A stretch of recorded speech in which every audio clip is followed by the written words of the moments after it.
بسم اللہ الرحمن الرحیم۔ حقوق العباد کی اہمیت۔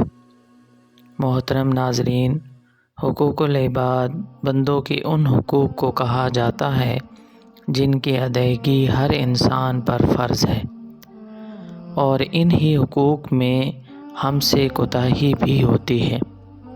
آج کی اس ویڈیو میں ہم اسی عنوان پہ بات کریں گے کہ ان حقوق کی حدیث میں کیا اہمیت ہے اور ان کی ادائیگی کتنی ضروری ہے۔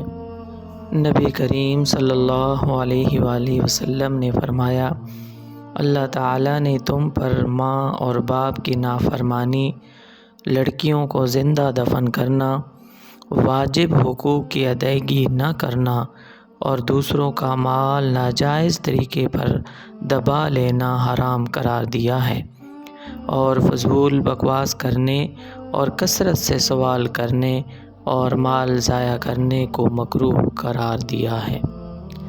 نبی کریم صلی اللہ علیہ وآلہ وسلم نے فرمایا، میرے بعد تم پر ایک ایسا زمانہ آئے گا جس میں تم پر دوسروں کو مقدم کیا جائے گا، اور ایسی باتیں سامنے آئیں گی جن کو تم برا سمجھو گے۔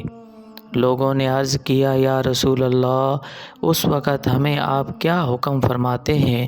آپ صلی اللہ علیہ وآلہ وسلم نے فرمایا کہ جو حقوق تم پر دوسروں کے واجب ہوں انہیں ادا کرتے رہنا، اور اپنے حقوق اللہ ہی سے مانگنا، یعنی صبر کرنا اور اپنے حق لینے کے لیے خلیفہ اور حاکم وقت سے بغاوت نہ کرنا۔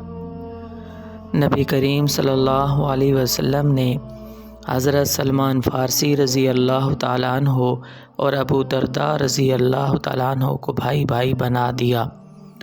ایک مرتبہ حضرت سلمان اور حضرت ابو درداء رضی اللہ تعالیٰ عنہما کی ملاقات کے لیے تشریف لائے، اور ام درداء رضی اللہ تعالیٰ عنہ کو بڑی خستہ حالت میں دیکھا اور پوچھا، کیا حال ہے؟ وہ بولیں، تمہارے بھائی ابو درداء کو دنیا سے کوئی سروکار نہیں۔ پھر ابو درداء تشریف لائے تو حضرت سلمان رضی اللہ تعالیٰ عنہ نے ان کے سامنے کھانا پیش کیا۔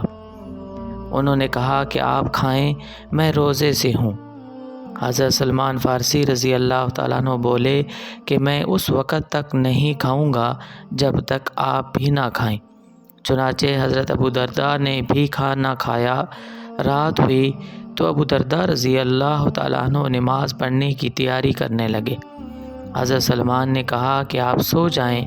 پھر جب آخر رات ہوئی تو ابو درداء رضی اللہ تعالیٰ عنہ نے کہا، اب اٹھیے۔ بیان کیا کہ پھر دونوں نے نماز پڑھی۔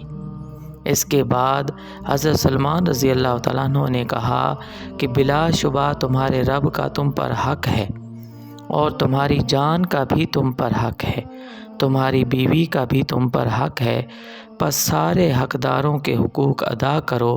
پھر نبی کریم صلی اللہ علیہ وآلہ وسلم کی خدمت میں حاضر ہوئے اور آپ سے اس کا ذکر کیا تو نبی کریم صلی اللہ علیہ وسلم نے فرمایا کہ سلمان، آپ نے سچ کہا ہے۔